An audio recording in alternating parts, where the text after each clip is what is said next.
Ushest, traducción al español. En 1947, en las cuevas de Qumran, a las márgenes del Mar Muerto, fue encontrado un fragmento que nunca fue oficialmente publicado, no por falta de relevancia arqueológica, sino por cargar un mensaje que muchos consideraron peligroso. Entre los innumerables manuscritos atribuidos a los esenios, había un rollo que parecía dialogar directamente con la escatología judeocristiana. Era una visión atribuida a Enoc, pero que no encajaba en los patrones habituales de la literatura apocalíptica.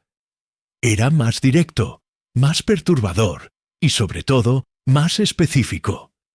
El doctor Elekenik, experimentado arqueólogo judío, sabía reconocer algo inusual cuando lo veía. Sus décadas de excavaciones no lo habían preparado para aquel momento. Con manos temblorosas, sostenía el fragmento que desafiaba su comprensión. El texto, escrito en arameo, con trazos firmes y tinta más oscura que los otros pergaminos, transmitía una intencionalidad rara. Era como si el escriba supiera que sus palabras necesitaban resistir al tiempo. Lo que decía el manuscrito era lo que inquietaba a los estudiosos.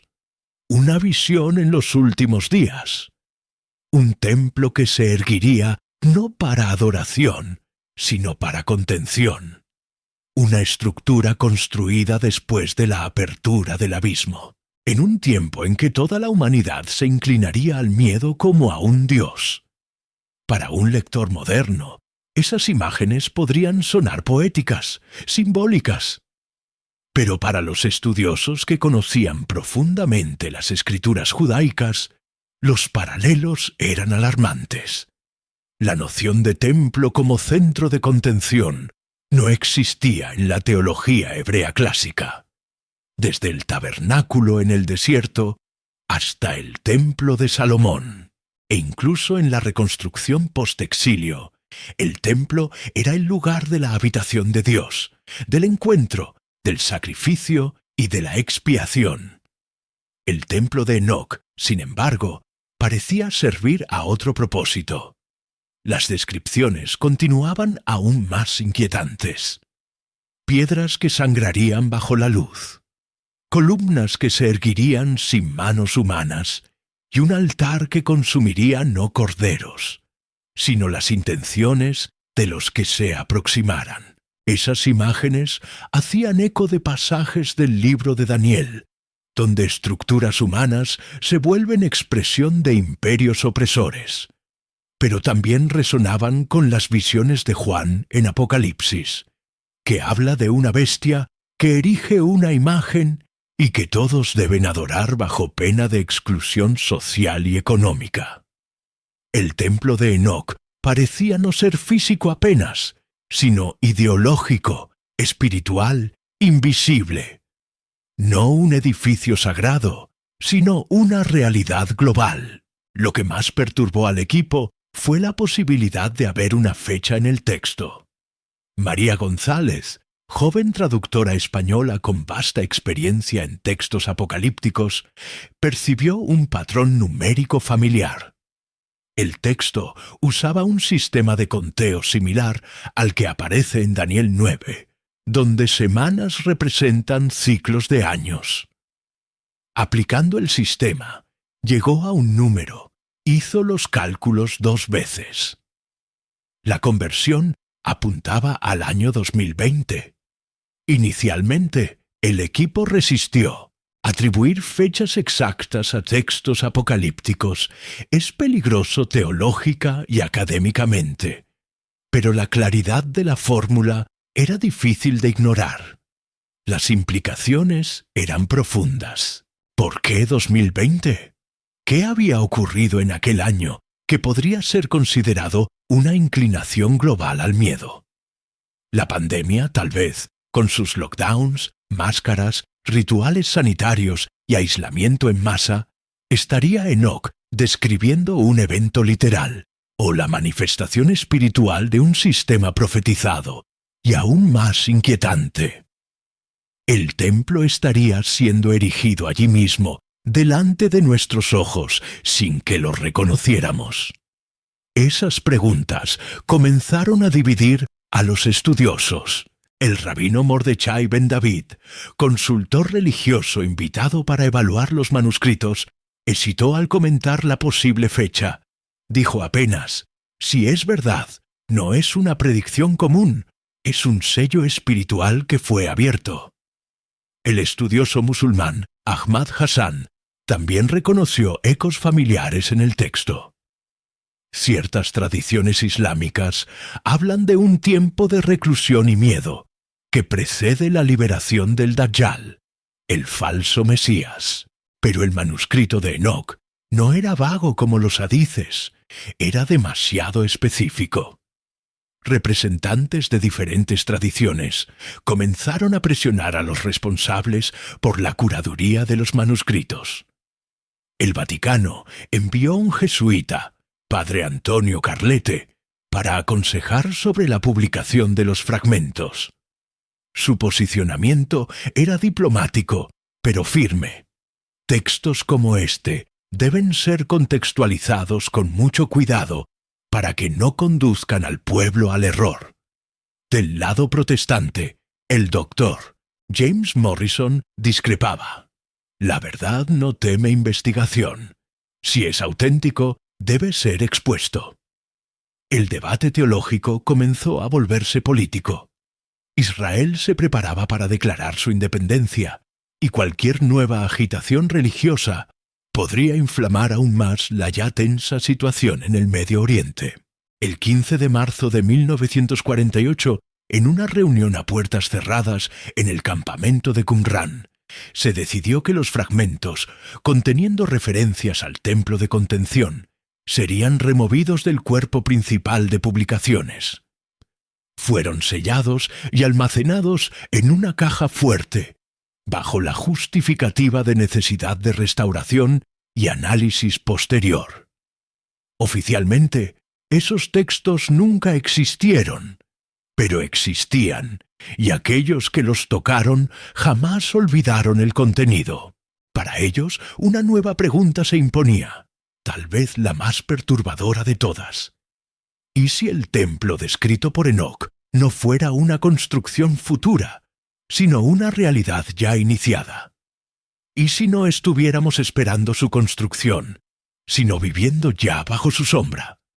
Porque el texto de Enoc no hablaba de piedra, madera u oro. Hablaba de intenciones siendo consumidas, de columnas que se erguían solas, de un altar que absorbía motivaciones.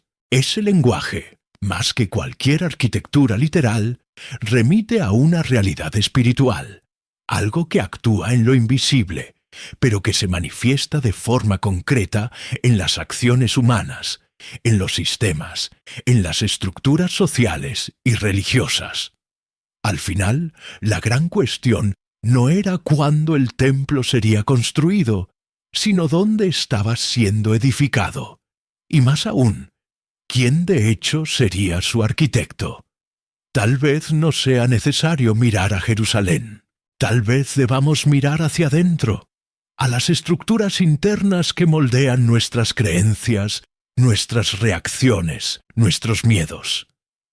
¿Y si el templo de contención estuviera siendo erigido en silencio, no con piedras, sino con ideas, no con herramientas, sino con narrativas? El fragmento silenciado de Enoc parecía más actual que nunca. Pero, ¿qué veía verdaderamente y a quién ese templo serviría? Esa respuesta todavía no fue completamente revelada. Tal vez el templo ya esté entre nosotros, no en muros, sino en mentalidades. ¿Y si la contención no fuera física, sino espiritual? ¿Qué significaría bíblicamente un templo construido sin manos humanas? Vamos a revisitar Daniel, Apocalipsis y la propia teología del templo para descubrir si ese templo de contención ya había sido profetizado bajo otro nombre.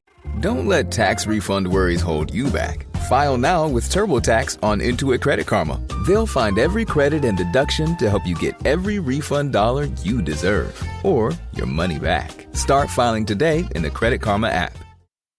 I get so many headaches every month. It could be chronic migraine, 15 or more headache days a month, each lasting 4 hours or more. Botox, onabotulinum toxin A, prevents headaches in adults with chronic migraine. It's not for those who have 14 or fewer headache days a month. Prescription Botox is injected by your doctor. Effects of Botox may spread hours to weeks after injection, causing serious symptoms. Alert your doctor right away, as difficulty swallowing, speaking, breathing, eye problems, or muscle weakness can be signs of a life-threatening condition. Patients with these conditions before injection are at highest risk. Side effects may include allergic reactions, neck and injection site pain, fatigue, and headache. Allergic reactions can include rash, welts, asthma symptoms, and dizziness. Don't receive Botox if there's a skin infection. Tell your doctor your medical history, muscle or nerve conditions, including ALS, Lou Gehrig's disease, myasthenia gravis, or Lambert-Eaton syndrome, and medications, including botulinum toxins, as these may increase the risk of serious side effects. Why wait? Ask your doctor. Visit BotoxChronicMigraine.com or call 1-800-44-BOTOX to learn more. No era el templo en sí que inquietaba a los estudiosos, sino la naturaleza de aquello que parecía representar. No había columnas descritas como jónicas o corintias. No había planta baja o medidas exactas como en el tabernáculo de Moisés o en el templo de Salomón. Las descripciones en el fragmento de Enoc eran simbólicas y al mismo tiempo demasiado concretas. Piedras que reaccionan a la luz con sangre, columnas que se erigen solas, un altar que reacciona a las intenciones humanas. En cualquier otra literatura apocalíptica antigua, esto sería solo alegoría. Pero en este texto, el tono era afirmativo, casi instruccional, y eso generaba la pregunta que nadie quería hacer en voz alta. Si ese templo no es hecho por manos humanas, ya habría él sido erigido. A lo largo de la historia bíblica, el templo es el punto de encuentro entre lo humano y lo divino. El tabernáculo, construido según instrucciones minuciosas en el desierto, simbolizaba la habitación transitoria de Dios entre el pueblo. Más tarde, el templo de Salomón se volvió la expresión permanente de esa habitación, con sus sacerdotes, sacrificios y rituales cuidadosamente definidos. Sin embargo, ambos modelos tenían una cosa en común: eran expresiones de adoración. El espacio era creado para aproximarse al Eterno, pero el templo descrito en Enoc es radicalmente diferente. No es un espacio de encuentro, sino de contención. Un local no de ofrenda, sino de vigilancia. No de libertad, sino de limitación. Algo que parece más funcionar como una prisión espiritual que como un santuario. En la tradición profética hebrea, el templo también aparece como figura de juicio. Isaías, Jeremías y Ezequiel denuncian a los que confían en el templo físico mientras ignoran la justicia. No confíen en palabras engañosas diciendo: «Este es el templo del Señor». Jeremías 7:4. Ezequiel, en su visión, ve la gloria de Dios abandonando el templo. El lugar antes consagrado se vuelve desierto. Esa lógica se invierte en el texto de Enoc. El templo no es abandonado por Dios, sino que jamás lo conoció. Desde su concepción, no fue hecho para abrigar la gloria divina, sino para funcionar como instrumento espiritual de contención humana. Esa estructura invisible que se erige, cuyas columnas se levantan sin manos humanas, remite a una idea presente en Daniel. En su capítulo 2, una piedra no cortada por manos humanas destruye la estatua que representa los reinos del mundo. Esa piedra, símbolo del reino de Dios, se contrapone a las construcciones humanas. Pero aquí en Enoc parece haber lo opuesto: un templo que se erige sin manos humanas, no como manifestación divina, sino como estructura que aprisiona. Esto sugiere que estamos delante de una arquitectura espiritual, un templo que no se localiza en el espacio, sino en el comportamiento colectivo, algo que se erige a través de ideas, valores, miedos y decisiones globales. Los estudiosos reunidos en Qumran hesitaban en usar términos modernos, pero muchos de ellos comenzaron a percibir el paralelo inquietante con estructuras contemporáneas de control. El siglo XX ya había testimoniado el surgimiento de regímenes totalitarios capaces de moldear comportamientos en masa, pero lo que Enoch parecía describir era algo aún más sutil y penetrante, un sistema que no se impone por la fuerza bruta, sino que se infiltra en los deseos, en las creencias y especialmente en las intenciones. El altar que consume intenciones no demanda sacrificios externos, sino que juzga lo íntimo. Opera sobre motivaciones. La humanidad, según el fragmento, no se inclinaría delante de ese templo por imposición, sino por elección, aunque inconsciente. Cubrir los rostros, aislarse, someterse al miedo. Todo eso sería parte de un ritual y no de un simple evento social.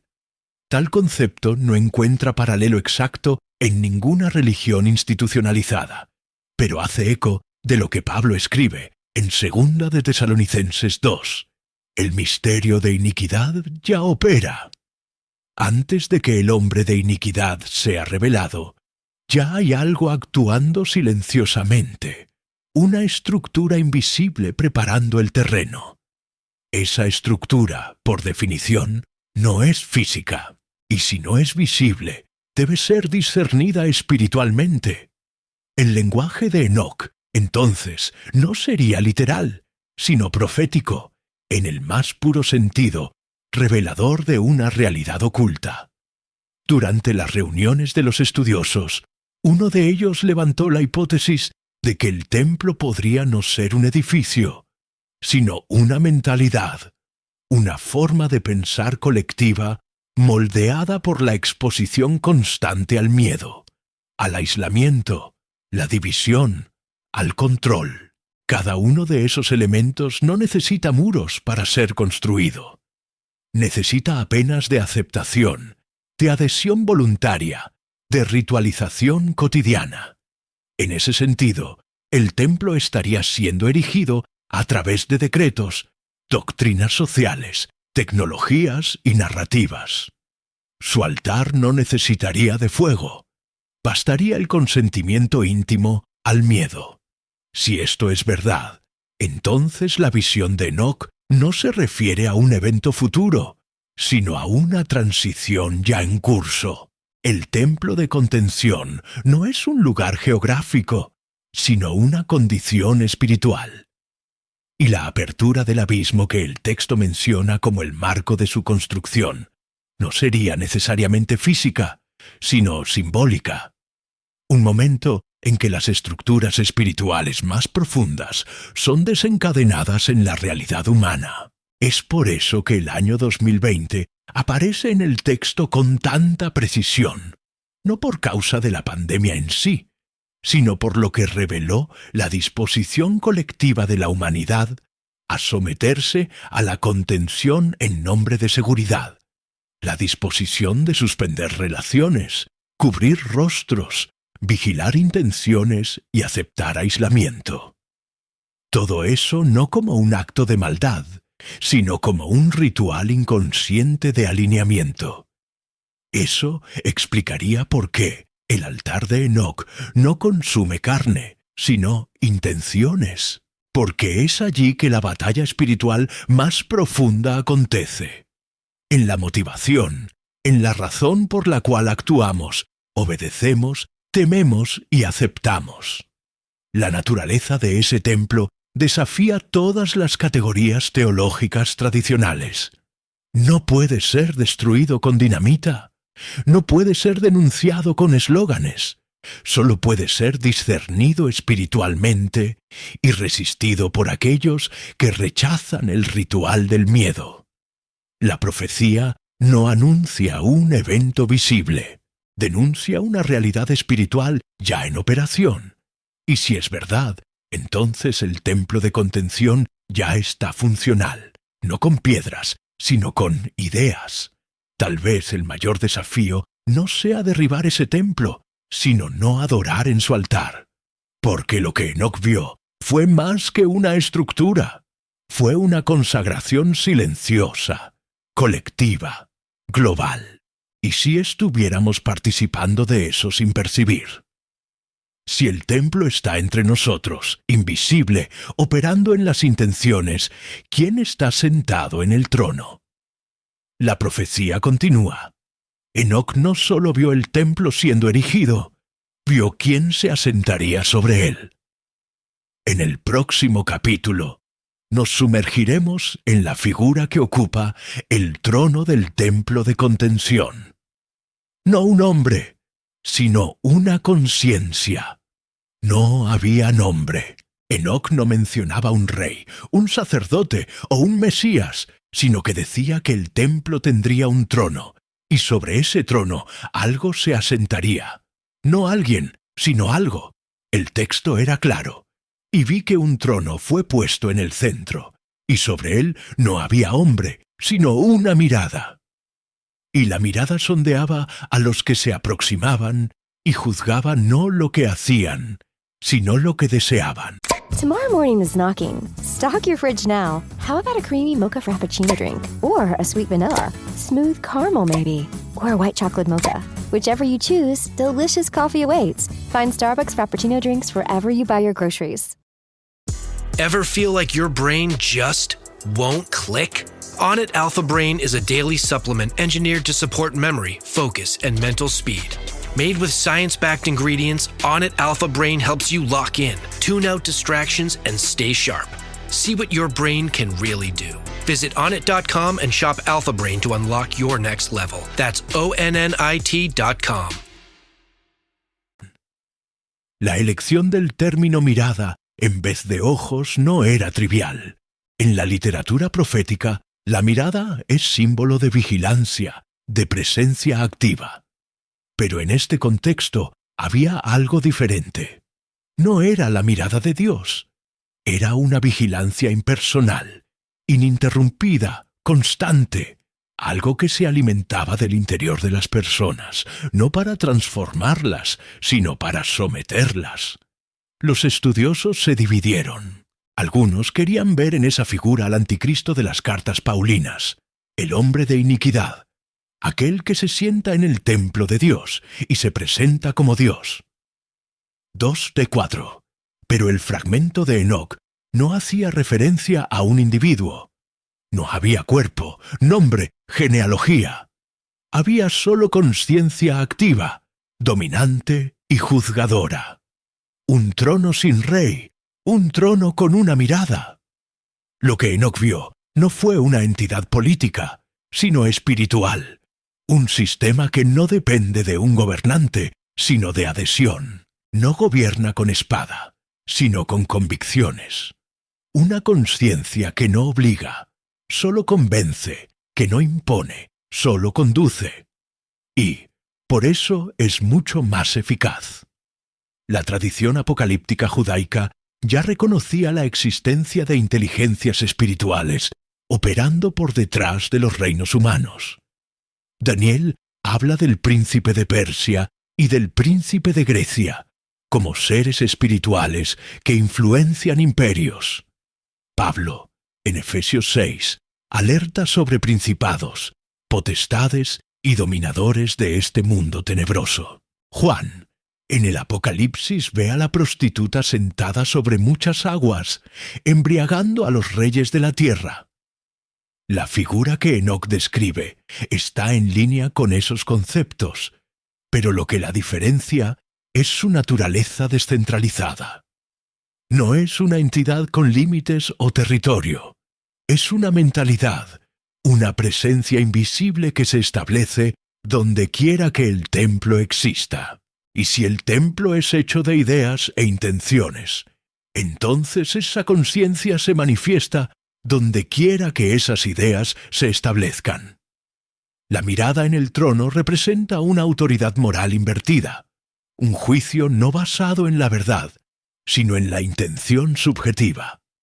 Esto es profundamente anticristiano, pues Cristo juzga con justicia. Isaías 11:4. Pero la mirada del templo de contención juzga con base en la conformidad. No discierne con equidad, sino con conveniencia. No salva ni condena, solo filtra. Si la intención está fuera del patrón aceptable, es consumida. Si está dentro, es absorbida. Es el sistema perfecto de uniformización espiritual. No elimina, solo moldea, no mata, solo neutraliza. Y eso hace ese trono infinitamente más eficaz que cualquier tirano visible. La Iglesia primitiva hablaba del espíritu del anticristo ya operando en el mundo. 1 Juan 4:3. No era una persona, sino una fuerza, una cultura, una atmósfera, algo que niega la encarnación, rechaza la revelación, combate la distinción entre bien y mal. Ese espíritu se manifiesta donde el Evangelio es sustituido por ideologías, donde la verdad es relativizada y donde la conciencia colectiva es moldeada no por la palabra de Dios, sino por la aprobación social. El templo de contención es el lugar donde ese espíritu se asienta, no en un edificio, sino en todo espacio donde la verdad cede a la narrativa dominante, donde las intenciones pasan a ser controladas por aquello que es aceptable y no por aquello que es verdadero. Es aquí que el fragmento de Enoc se conecta profundamente con el tiempo presente. En 2020, millones de personas alrededor del mundo ajustaron sus comportamientos por miedo, pero más que eso, ajustaron sus intenciones. Aprendieron a pensar de acuerdo con lo que era socialmente aceptado, sanitariamente aprobado, políticamente seguro. La mirada del trono no exigió decretos, solo sondeó. Y las personas, por miedo de ser vistas como equivocadas, eligieron alinearse. El trono estaba allí, invisible, pero presente. Hay algo profundamente teológico en esa idea. En el Antiguo Testamento, Dios ordena que el pueblo construya un trono, el propiciatorio, sobre el arca de la alianza. Es allí que se manifestaría. Pero en el templo de Enoc, el trono no tiene alianza, no hay presencia de Dios, solo la mirada. Una mirada que no redime, no cura, no confronta, solo observa, solo adapta. Es un trono vacío de gloria, pero lleno de poder. Y ese poder no viene de la verdad, sino de la vigilancia interiorizada. El propio ser humano se vuelve su sacerdote. Ajusta su conducta no por amor al Eterno, sino por temor al juicio colectivo. No responde al espíritu, sino al algoritmo. No busca la santidad, sino la aprobación. Lo que Enoc vio fue la interiorización del control. Un trono entronizado no en Jerusalén, sino en las conciencias. Y la mayor evidencia de que ese templo existe no es su construcción, es la transformación de las almas. El altar consume intenciones, el trono observa los deseos y la humanidad participa voluntariamente. Porque el templo de contención no necesita de imposición, se alimenta de consentimiento. Tal vez sea por eso que el fragmento fue silenciado. No habla de un anticristo político, sino de un espíritu que ya gobierna, un trono que no necesita de un hombre, porque ya posee una multitud, una mirada que no pertenece a un rostro, porque ya habita en las mentes.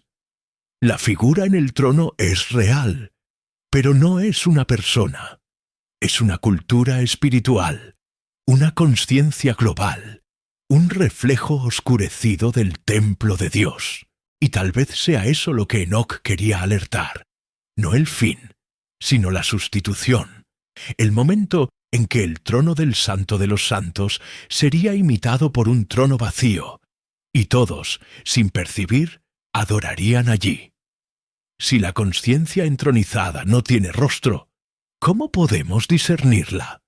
¿Y cómo resistir a algo que ya se instaló en el corazón? El próximo fragmento de Enoc revela un secreto aún más inquietante. El templo no solo observa, genera hijos, seres que cargan su marca y esparcen su propósito. En el próximo capítulo exploraremos los emisarios del templo de contención, los nacidos de la mirada. Enoc no veía solo el templo, veía lo que salía de él. El fragmento parcialmente destruido en los bordes traía todavía líneas suficientemente legibles para provocar inquietud. En una de ellas se leía: «Y del altar salieron voces, y de las columnas salieron formas, y las formas caminaron entre los hombres, y los hombres no los reconocieron, pues se parecían a ellos, pero no pensaban como ellos». La descripción era sutil, pero cargada de sentido. El templo no era solo estructura pasiva, sino matriz de replicación. No solo recibía intenciones, generaba intenciones, moldeaba conciencias, producía agentes. Los estudiosos llamaron a esas figuras hijos del templo, pero no hijos en el sentido biológico, ni siquiera espiritual en el sentido tradicional. Eran copias de un modelo interno, repetidores de una lógica, ecos de la conciencia entronizada. Su principal característica era la conformidad profunda con los valores del altar. Pero lo más perturbador era el hecho de que no eran identificables externamente. No vestían ropas ceremoniales, no cargaban símbolos visibles. Enoc decía: se parecían a ellos. O sea, eran visiblemente indistintos. Eran personas comunes, pero pensaban diferente, no en ideas, sino en estructura, en eje invertido. El concepto de hijos espirituales no era nuevo. Jesús acusó a los fariseos de ser hijos del diablo. Juan 8:44. No por apariencia, sino por mentalidad, porque quieren cumplir los deseos de su padre. Y en el libro de Hechos, Pablo llama a Elimas hijo del diablo, también por su resistencia a la verdad. La filiación espiritual en las Escrituras es marcada por correspondencia de voluntad. Ser hijo es pensar como el Padre, desear como el Padre, actuar según el Espíritu que gobierna. En ese sentido, los hijos del templo no son enemigos visibles de la fe, sino reformuladores sutiles de ella. No son perseguidores, son adaptadores. No niegan el nombre de Dios, solo lo reinterpretan. El texto de Enoc describe que las formas salidas del templo caminaban entre los hombres. Eso remite a la idea de infiltración. No crean sistemas nuevos, reformulan los ya existentes. Actúan dentro de las estructuras religiosas, políticas, educacionales, y lo hacen de manera tan eficaz, justamente porque no son extraños, son familiares, son reconocibles, pero su filiación es interna. Piensan conforme al altar que consume intenciones y no conforme a la verdad revelada. Por eso, sus acciones no denuncian el templo, lo expanden. Esta es una de las estrategias más sutiles del mal en la historia de la espiritualidad. No la destrucción frontal, sino la asimilación progresiva. El templo no necesita imponerse cuando sus hijos reformulan el lenguaje de la verdad para adecuarse a la mirada entronizada. Mantienen la terminología, pero cambian el significado. Hablan de libertad, pero en el vocabulario del altar. Hablan de amor, pero según los códigos de la vigilancia. Hablan de fe, pero bajo la óptica del consentimiento. Son evangelistas del templo, aunque no lo sepan. El fragmento también dice que los hombres no los reconocieron. Eso es una tragedia espiritual. La falta de discernimiento es el suelo fértil de la corrupción de la fe. Cuando el pueblo de Dios pierde el sentido de distinción espiritual, todo se vuelve relativo. La cizaña se mezcla al trigo, no porque la cizaña cambió de color, sino porque el campo se volvió indiferente. La generación de Enoc estaba acostumbrada a distinguir. Los ojos entrenados veían la diferencia. Pero en los últimos días, dice el texto, los hijos del templo se mueven entre todos. Son bien recibidos, son promovidos, son seguidos, porque representan exactamente lo que el altar desea. Control travestido de cuidado, obediencia vestida de empatía, vigilancia disfrazada de sabiduría. Y aquí reside el mayor peligro. Los hijos del templo no necesitan ser malignos, necesitan solo ser útiles. Son formadores de opinión, productores de contenido, líderes carismáticos, profesores influyentes. Son aquellos que definen lo que es sensato, aceptable, normal. Pero sus convicciones no nacen de la escritura, sino de la adaptación a la mirada del trono. No hay confrontación con el patrón eterno, solo con lo que es considerado radical, exagerado, inconveniente. Son ministros de un evangelio sin cruz, de una verdad sin corte, de un discipulado sin renuncia. The right window treatments change everything. Your sleep, your privacy, the way every room looks and feels. At Blinds.com, we've spent 30 years making it surprisingly simple to get exactly what your home needs. We've covered over 25 million windows and have 50,000 five-star reviews to prove we deliver. Whether you DIY it or want a pro to handle everything from measure to install, we have you covered. Real design professionals, free samples, zero pressure. Right now, get up to 45% off site-wide, plus get a free professional measure at Blinds.com. Rules and restrictions apply. En toda generación, Dios levanta profetas que no pertenecen al altar del templo. Voces disonantes, extrañas, incómodas. Pero el texto de Enoc sugiere que en los últimos días esas voces serán cada vez más sofocadas. Los hijos del templo no persiguen a los santos. Los marginalizan, no los calumnian, los ridiculizan, no los combaten, los silencian con consenso. Y ese silencio es la liturgia del nuevo templo. La mirada entronizada no exige violencia, exige unidad, pero no la unidad del espíritu, sino la uniformidad de la intención. Los hijos del templo promueven esa uniformidad con competencia, con discurso técnico, con autoridad social. No imponen, persuaden. Y la persuasión en el tiempo del templo de contención es más eficaz que la fuerza. Es el espíritu del anticristo operando en la sutileza, no negando al Cristo, sino sustituyéndolo por un modelo aceptable, confortable, administrable. Un Cristo domesticado. Si esto es verdad, entonces la mayor batalla espiritual de nuestros días no está en las acciones externas, sino en las intenciones internas. Está en el origen del pensamiento, en la matriz del deseo. Porque los hijos del templo no son solo agentes, son espejos.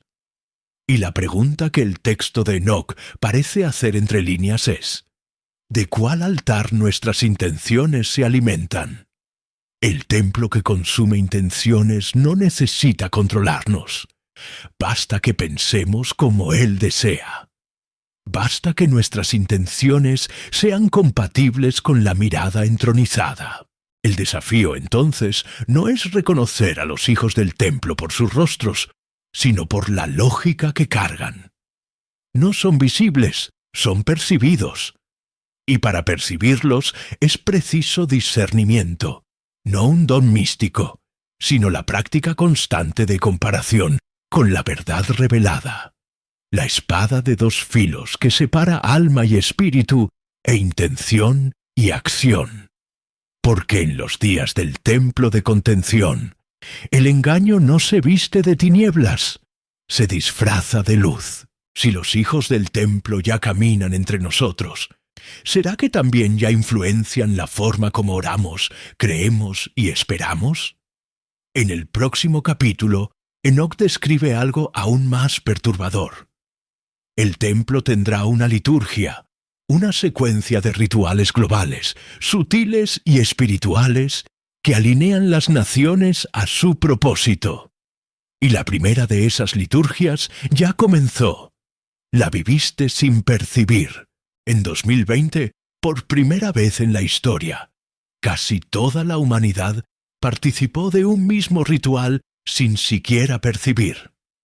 Billones de personas alrededor del mundo siguieron los mismos pasos al mismo tiempo, como si estuvieran repitiendo algo que fue visto hace miles de años en las visiones de Enoc. Pero, ¿qué fue ese ritual y por qué tan importante? Para entender lo que pasó, necesitamos mirar a los símbolos escondidos en las acciones que tomamos en aquel año. Cuando el mundo entero entró en lockdown y pasó a usar máscaras, no fue solo una medida para contener un virus. En verdad, esas acciones tienen un significado ritualístico que puede ser entendido con la ayuda de las antiguas visiones de Enoc. Enoc es un personaje bíblico que tuvo visiones de lo que pasa en el mundo espiritual. Según él, el mundo pasa por eventos donde fuerzas invisibles actúan a través de los humanos. Una de esas fuerzas está ligada al abismo, un lugar sombrío que contiene criaturas aprisionadas y que solo son liberadas cuando ciertas condiciones son cumplidas en el mundo de los hombres. El uso de la máscara, tan común en 2020, tiene un simbolismo antiguo. Cubrir el rostro en las tradiciones más antiguas es un gesto de sumisión y silencio. Quien cubre el rostro no muestra su identidad. Está escondiendo su verdadera naturaleza y aceptando un orden mayor. En los lockdowns, millones de personas hicieron eso, muchas veces sin cuestionar, aceptando la idea de que tenían que obedecer para protegerse. Pero no es solo la máscara lo que importa. El distanciamiento físico también tiene un significado. Separar a las personas, forzar el aislamiento, crea un ambiente donde la comunicación natural y el contacto humano son interrumpidos. Enoc habla que ese alejamiento abre espacio para fuerzas negativas entrar. Es como si al desconectarnos unos de otros, creáramos una brecha para algo más sombrío actuar. Podemos ver esto como un ritual global que se desarrolló sin que la mayoría percibiera. Las reglas que fueron impuestas, quedarse en casa, usar máscara, evitar contacto, formaron un patrón simbólico que activó algo que Enoc describió como la apertura del abismo. El abismo, según Enoc, y también el Apocalipsis, es una especie de prisión para criaturas espirituales peligrosas. Cuando ese abismo es abierto, esas criaturas son liberadas en el mundo, trayendo confusión, miedo y destrucción. Lo que ocurrió en 2020 fue una especie de llave para abrir esa puerta, aunque nadie estuviera consciente de eso. En muchos textos antiguos, como los escritos apócrifos y tradiciones místicas, la máscara representa más que solo esconder el rostro. Simboliza la renuncia de la propia voluntad, la sumisión a un poder mayor, que puede ser positivo o negativo. La imagen de la persona enmascarada es la imagen del individuo que cede su autonomía. Así, millones de personas, usando máscaras al mismo tiempo, aceptando la separación, se volvieron parte de un gran ritual colectivo que señalizó para el mundo espiritual que la humanidad estaba lista para la próxima fase del plan que Enoc vio. Porque el distanciamiento era parte del ritual. El distanciamiento social, a pesar de sus razones médicas, tiene un efecto espiritual. Cuando las personas se alejan unas de otras, pierden la energía del contacto humano, que es vital para mantener la armonía y el equilibrio colectivo. En la visión enoquia, el distanciamiento creó un vacío en el campo espiritual, una brecha que permitió que fuerzas del abismo comenzaran a actuar en el mundo. Eso explica el aumento de miedo, ansiedad, divisiones sociales y sentimientos de soledad profunda que muchos sintieron en esos tiempos. Enoc describe el abismo como un lugar oscuro, donde criaturas sombrías están presas. Esas criaturas solo pueden ser liberadas cuando los hijos de los hombres, o sea, la humanidad acepta ciertas condiciones, como cubrir sus rostros en sumisión. En el libro del Apocalipsis, esa apertura del abismo también es mencionada. Allí vemos que cuando la puerta del abismo es abierta, criaturas extrañas y poderosas salen para causar caos en la tierra. Los lockdowns y el uso de las máscaras parecen haber sido la llave que liberó esas criaturas, trayendo una era de confusión y miedo. Enoc escribió: «Y vi las criaturas siendo sueltas cuando todos los hijos de los hombres cubrieran sus rostros en sumisión». Esa frase muestra claramente que el gesto colectivo de usar máscaras y someterse a las reglas no fue algo simple. Fue una señal que activó fuerzas que estaban esperando para actuar. Pero la apertura del abismo fue solo el comienzo. Enoc también vio que después de abrir esa puerta, sería necesario construir una casa para abrigar lo que fue liberado. Esa casa, según él, será el tercer templo. ¿Qué significa esto? ¿Por qué una casa sería necesaria? ¿Y cuál el papel del tercer templo en esa historia? Esas preguntas serán el próximo paso de nuestra jornada. So good, so good, so good. New spring arrivals are at Nordstrom Rack stores now. Get ready to save big with up to 60% off Rag & Bone, Marc Jacobs, Free People, and more. How did I not know Rack has Adidas? Because there's always something new. Join the Nordy Club to unlock exclusive discounts, shop new arrivals first, and more. Plus, buy online and pick up at your favorite Rack store for free. Great brands, great prices. That's why you Rack. Springfest is happening now at Lowe's. Keep the spotlight on your yard with Stay Green Premium 2 cubic foot mulch, 5 bags for $10. Plus, when you want more help indoors, get up to 40% off select major appliances that help you supercharge your chores. Our best lineup is here at Lowe's. Valid to 4/22 while supplies last. Selection varies by location. See Lowe's.com for details. Mulch offer excludes Alaska and Hawaii. En los fragmentos perdidos del libro de Enoc, hay una visión sorprendente y poco explorada, una descripción detallada del tercer templo. Sin embargo, ese templo no es lo que la mayoría de los estudiosos de la Biblia imagina. No se trata solo de un local físico para adoración, sino de una construcción con un propósito mucho más sombrío y misterioso, un espacio destinado a contener aquello que fue liberado en la apertura del abismo.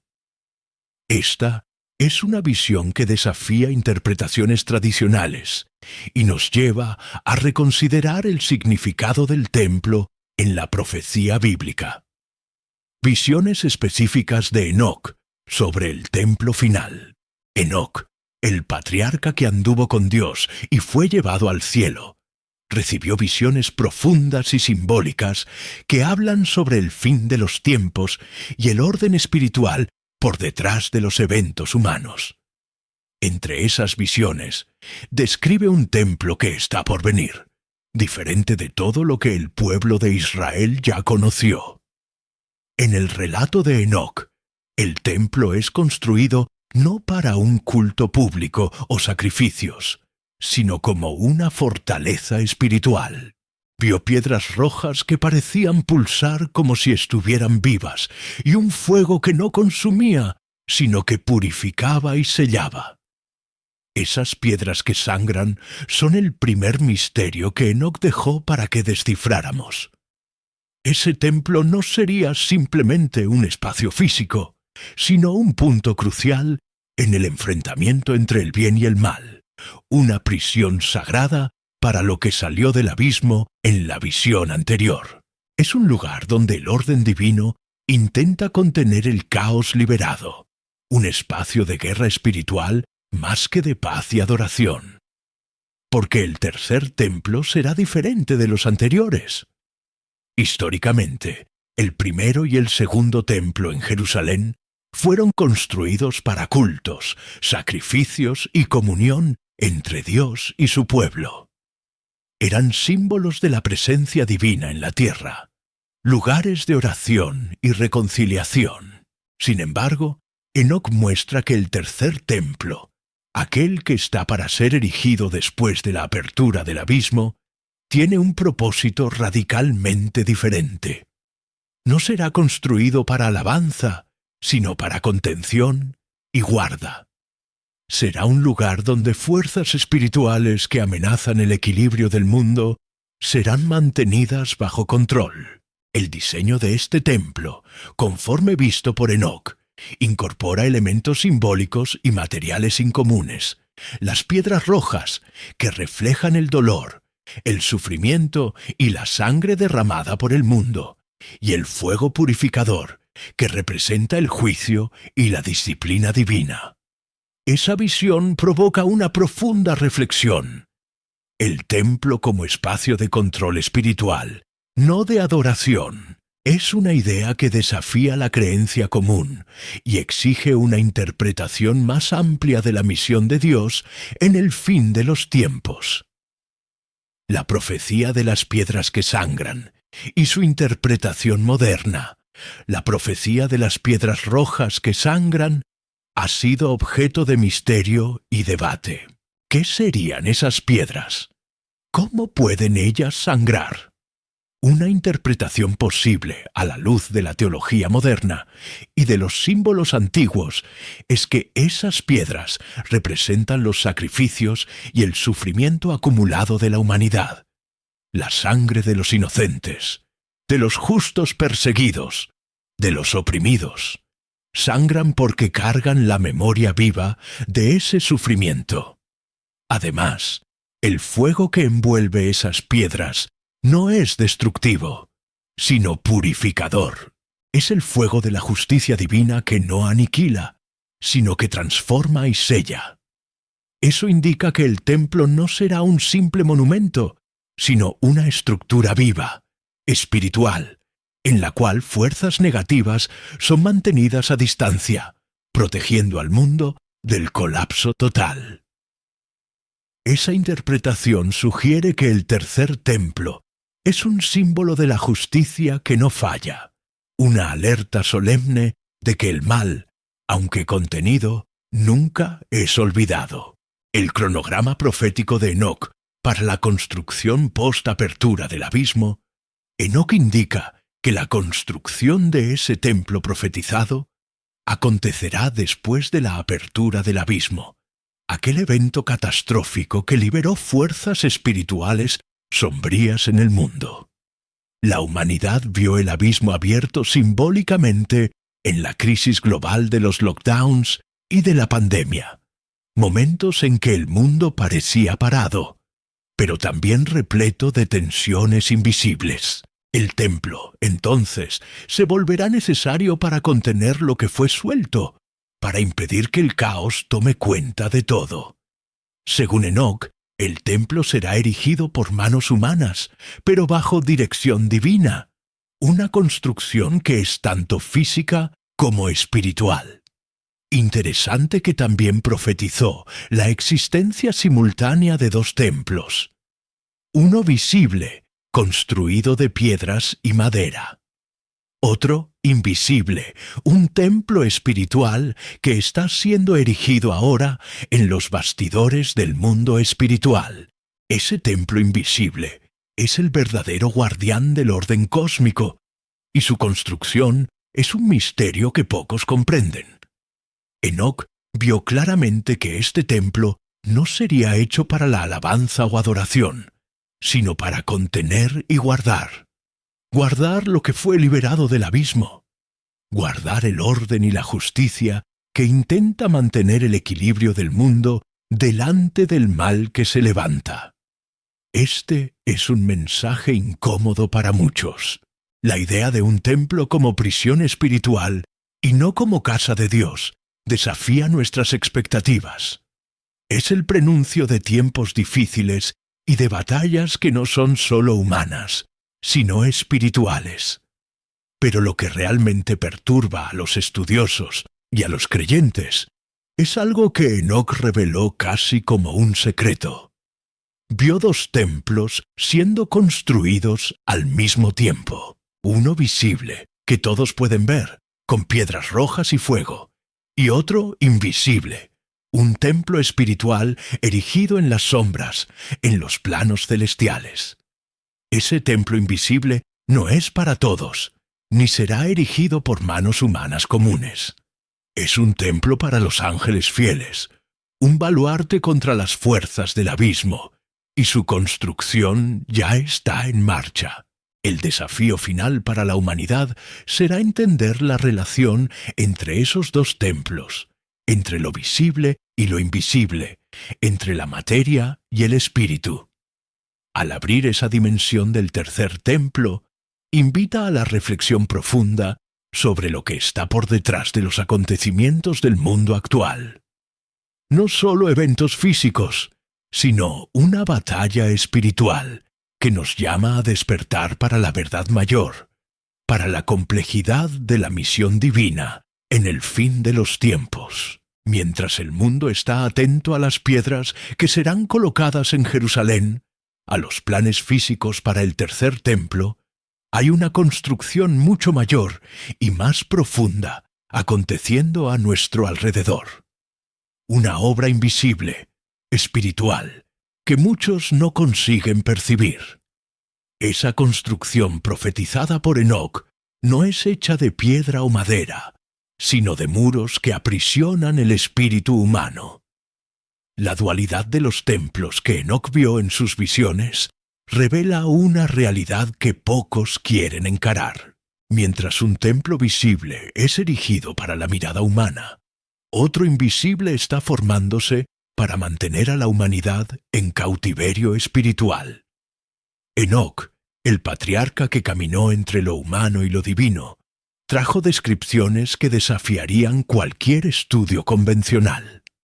Vio no uno, sino 2 templos construidos simultáneamente.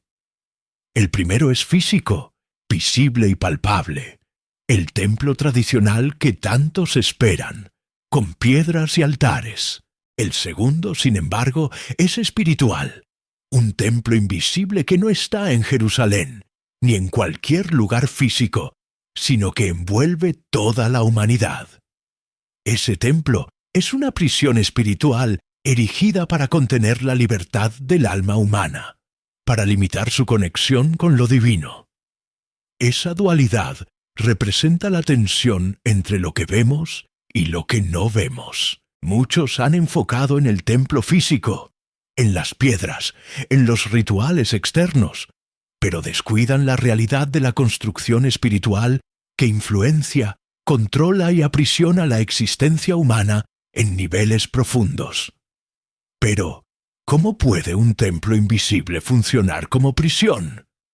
Enoc describe muros invisibles siendo levantados alrededor de la humanidad. Muros que no se ven con los ojos físicos, pero que aprisionan el espíritu. Esos muros no son hechos de ladrillos, sino de fuerzas espirituales, sistemas de creencias, estructuras de poder, ilusiones y mecanismos de control que nos hacen creer en falsas realidades. Este templo invisible actúa como una prisión que mantiene a la humanidad distante de su verdadera esencia espiritual y de la conexión con el Creador. Es una celda sutil, pero eficaz, donde la libertad interior es cercenada. La sensación de aprisionamiento es casi imperceptible para la mayoría, pues esos muros invisibles fueron erigidos lentamente, casi imperceptiblemente. Desde el año 2020, el mundo ha experimentado transformaciones profundas, pandemias, crisis globales, aislamiento social, cambios en la percepción de la libertad y de la realidad. Esos eventos son parte de las señales de que el templo espiritual ya está activo y operacional. Cambios en la conciencia colectiva, el aumento de sentimientos de miedo, inseguridad y control, aunque invisibles, son manifestaciones de ese templo. La tecnología y los sistemas globales de vigilancia, el control social e ideológico, las imposiciones de comportamientos son parte de la arquitectura invisible que forma esa prisión. Para muchos, la vida se volvió un campo donde los muros invisibles los cercan y restringen, sin que siquiera perciban que están presos. La profecía de Enoc alerta que el espíritu humano está en un encierro mucho más complejo que cualquier estructura física. ¿Por qué Enoc vio muros invisibles siendo erigidos alrededor de la humanidad? La visión de los muros invisibles tiene un propósito profético claro: mostrar que el aprisionamiento espiritual es una etapa que precede eventos mayores. Enoc vio que esos muros no son eternos, sino que sirven a un designio mayor, una fase crítica para la humanidad, donde el discernimiento y la búsqueda por la verdad se vuelven esenciales para escapar. Esa prisión invisible nos obliga a reflexionar sobre nuestra propia libertad y sobre la autenticidad de las estructuras que aceptamos sin cuestionar. Enoc muestra que la verdadera batalla no es por piedra o territorio, sino por alma y conciencia, y los hijos de los hombres no sabrán que están aprisionados hasta que sea demasiado tarde para escapar. Este es un aviso solemne que nos llama a despertar. Muchos viven presos sin siquiera percibir la celda espiritual que los envuelve. La ceguera voluntaria delante de esos muros invisibles es el mayor desafío para la libertad verdadera. Pero la visión de Enoc no termina en la construcción. Vio el fin de esa prisión, el colapso de los dos templos, el físico y el invisible, y reveló una única poderosa manera de escapar de lo que está por venir. Una salida que depende del coraje de mirar hacia adentro, de romper los muros espirituales y reconectarse con lo divino. La pregunta que queda es: ¿estás consciente de esos muros invisibles a tu alrededor? Y, principalmente, ¿estás dispuesto a buscar la llave para la libertad que Enoc reveló? La profecía perdida de Enoc no termina en destrucción, sino que ofrece esperanza y un camino claro para la liberación espiritual. Aquellos que tienen ojos para ver reconocerán las señales y encontrarán el escape. En las páginas veladas del libro de Enoc, las visiones del profeta no se encierran en la mera descripción del tercer templo, tampoco en la tensión de la dualidad entre el templo físico y el invisible. La narrativa se profundiza en una promesa de liberación final, una redención para aquellos que comprenden los tiempos en que viven. Enoc revela que el tercer templo, cuya construcción dual ya está en curso, uno visible, otro espiritual, será paradójicamente su propia ruina. Profetiza que esa edificación, lejos de ser una señal definitiva de adoración o esperanza, será el instrumento de contención y opresión para muchos, pero también el palco de la derradera victoria para el remanente fiel. En ese contexto, Enoc describe un grupo singular, el remanente que entiende los tiempos, como aquellos que no se inclinarán al miedo, ni al sistema representado por el templo. Ese remanente es marcado no por fuerza física, sino por discernimiento espiritual y firmeza inquebrantable en la fe. Este remanente no es un concepto abstracto, sino una convocación concreta para todos los que buscan la verdad más allá de las apariencias. Son los que oirán el llamado para huir del engaño, para resistir la presión del mundo y para prepararse para lo que está por venir. El mensaje del profeta incluye orientaciones prácticas para ese discernimiento. Enoc instruye que la llave para escapar del aprisionamiento espiritual del templo invisible está en la vigilancia constante, en la comunión verdadera con lo divino y en el rechazo de las falsas seguridades ofrecidas por estructuras materiales o ideológicas. Este camino de liberación es, sobre todo, un camino de renuncia y coraje. Renunciar a la conformidad, a los atajos fáciles y al miedo. Tener coraje para permanecer firme, aun cuando todo alrededor se desploma. Enoc alerta, y los hijos de los hombres no sabrán que están aprisionados hasta que sea demasiado tarde para escapar. Esa frase es el corazón de su profecía, un llamado urgente para abrir los ojos antes de que el tiempo se agote. La profecía perdida de Enoc sobre el tercer templo no es una mera predicción de condenación. Es un manual de supervivencia espiritual, una guía que atraviesa los siglos para llegar hasta nosotros con precisión quirúrgica, iluminando un camino que pocos ven. La cuestión que permanece no es si esa profecía está cumpliéndose, pues señales y eventos a nuestro alrededor ya la confirman, sino si cada uno de nosotros tendrá la sabiduría y el coraje para reconocer las señales y elegir el lado correcto de la historia.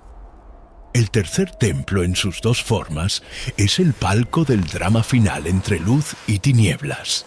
Enoc nos invita a decidir: ¿quedaremos presos dentro del templo invisible o haremos parte del remanente que verá más allá de las apariencias y encontrará la verdadera libertad? Ryan Reynolds here from Mint Mobile. I don't know if you knew this, but anyone can get the same premium wireless for $15 a month plan that I've been enjoying. It's not just for celebrities. So do like I did and have one of your assistants switch you to Mint Mobile today. I'm told it's super easy to do at mintmobile.com/switch. Upfront payment of $45 for 3-month plan, equivalent to $15 per month required. Intro rate first 3 months only, then full price plan options available. Taxes and fees extra. See full terms at mintmobile.com.